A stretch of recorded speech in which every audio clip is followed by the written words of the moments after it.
Mr. Chairman, I'd like to talk about the Tibetan Policy and Support Act, H.R. 4331 in particular.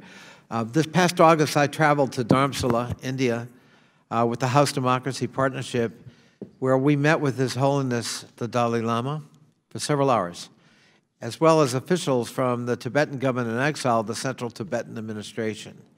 We heard firsthand how the Chinese government has strengthened its persecution of Tibetans through expulsions and demolitions of religious sites, the marginalization of Tibetan culture and language, and further restrictions on Tibetans' travel, especially through third countries like Nepal, which is an issue I hope this committee will take up because it's creating a very serious situation for the exile community in Dharamsala.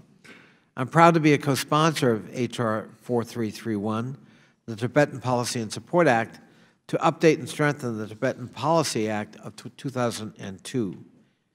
In response to Chinese official threats to select future Tibetan Buddhist leaders, this bill establishes as U.S. policy that the succession or reincarnation of Tibetan Buddhist leaders, including the future 15th Dalai Lama, is an exclusively religious matter to be decided solely by the Tibetan Buddhist community, not by the Chinese government.